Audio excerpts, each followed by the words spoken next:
I want to talk today about something I've been doing in my own practice. And I think a lot of you are going to either love it or argue with me about it. And honestly, either one is fine.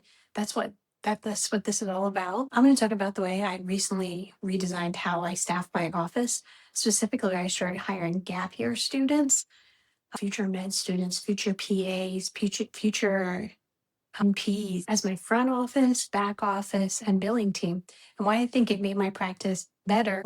But before I get into that, I want to be able to be honest about the why, because honestly, the why is uncomfortable. I've been very fortunate in the last 25 years of private practice where I've been able to have long lasting staff, systems in place, processes in place, standard operating procedures. However, I can say when things go sideways, all the SOPs in the world are not going to save you.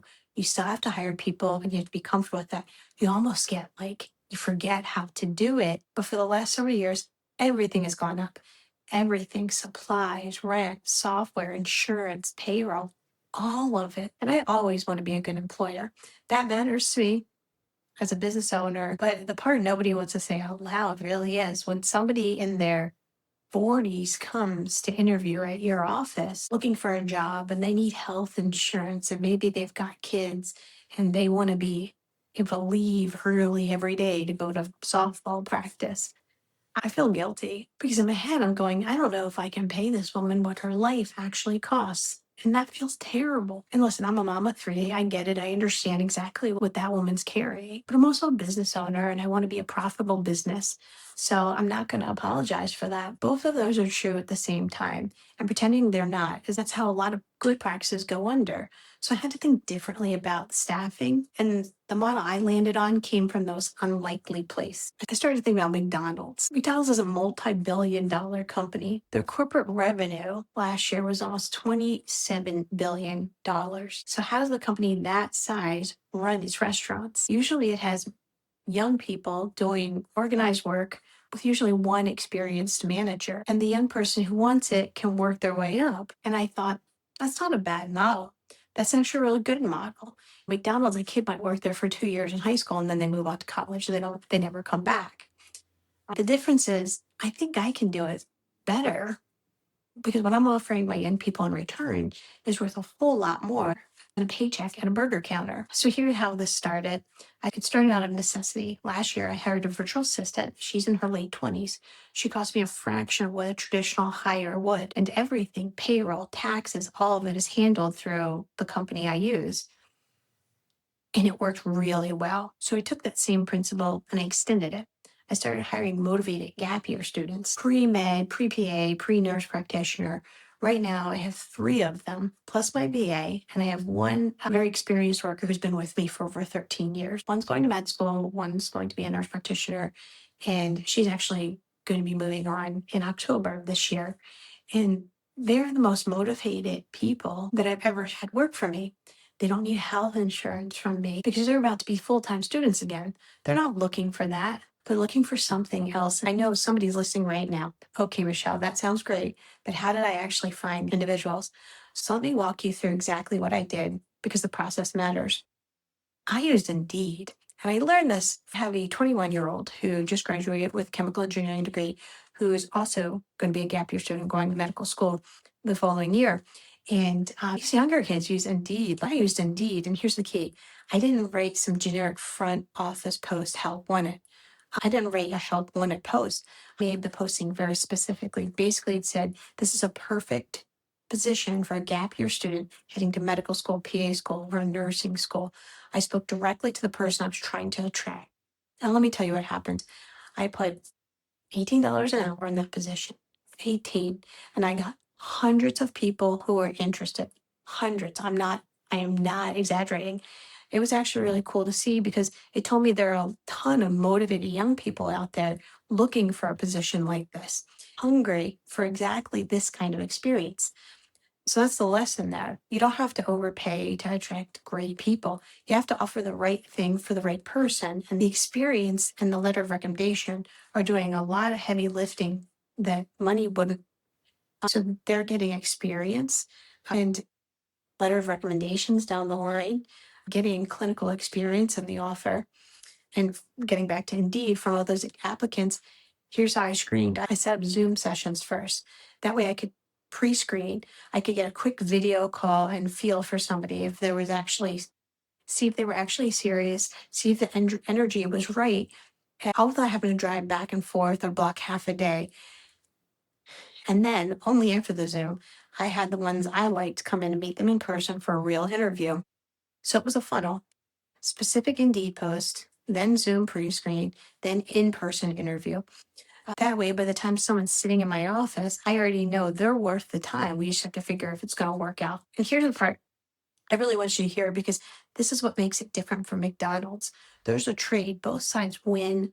I get motivated, sharp, fast learning, tech native people in my office, and they get something they literally cannot buy: real clinical and operational experience before they ever set foot in med school or PA school or nurse practitioner school. These younger individuals are working in my office, my front office, my back office. They're helping with billing, they're setting up treatment rooms, they're cutting suture. So when they go to write their application essays, they can say they have billing experience. They can say they've assisted in procedures. They can say that they've set up treatment rooms. And that's pretty rare for a 22-year-old applying for medical school. And on top of that, I'm writing their letters of recommendation. They're so excited about that, and they should be. That's gold for them. I'm not exploiting them. I'm launching them. That's the whole point. Now, let me get into why this actually makes my practice better, not just cheaper.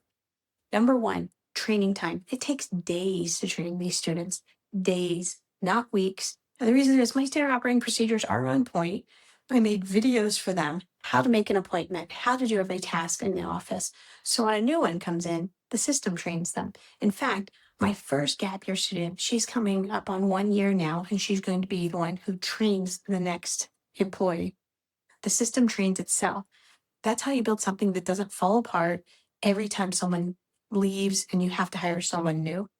Number two, they're faster with technology, hands down. In the last 6 months, I've changed my billing software and they just absorbed it. No drama. And now we're on our third attempt to get our AI voice agent to get to the phone and book into the system and appointments straight into our system. Also, if you are trying that, be patient. It doesn't happen overnight. It's a process to train your AI, but that's just a sideline. I'm on my third try, almost. We're almost there. And these young people roll with all of it. And number three, and this is what I really believe in, I think our industry has a myth of a mature practice means everything is systemized and set in stone, that you never have to change anything. And I think that's backwards. I think a great practice is constantly changing, constantly getting better.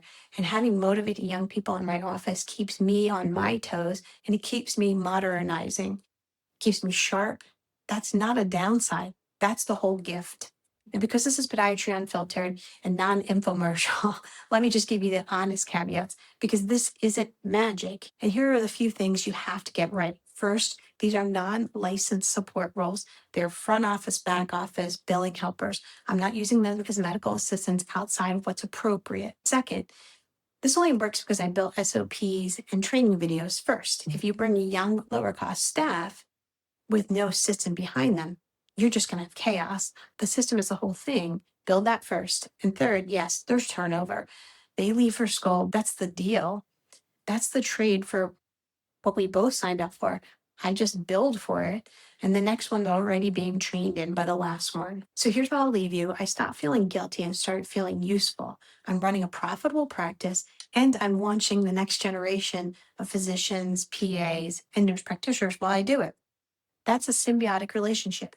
Everyone wins, and it fits everything I believe about being an independent doctor. Staying independent, running a profitable business without apologizing for it, and passing the torch instead of eating our young. So think about it. Look at your own office. There might be a motivated 22-year-old out there who would give anything for just the experience you can offer, and who just might make your practice better in the process. So here's what I didn't expect when I started hiring these gap year students. It solved staffing problems I'd been wrestling with for years. I'm not paying for 3 full-time employees. I have 3 part-time students who flex around my schedule. Not the other way around. Fridays we close at 1:30. 2 days a week we only have 1 doctor in the office. I don't need full-time coverage every hour we're open, and now I'm not paying for it. They have clinical rotations, they're shadowing other doctors, they have lives outside my practice, and that's exactly what makes this work because they want the flexibility and I want the lean schedule. We're solving each other's problems. So if you're an independent practice owner doing the math on labor costs, look at your actual schedule, not the schedule you think you have, the real one, the half days, the single doctor days, the seasonal slowdowns. You might not need another full-time hire. You might need gap year students who just want 15 hours a week. That's the part of this model that took me by surprise, and it's the part that's quietly changing my profit and loss.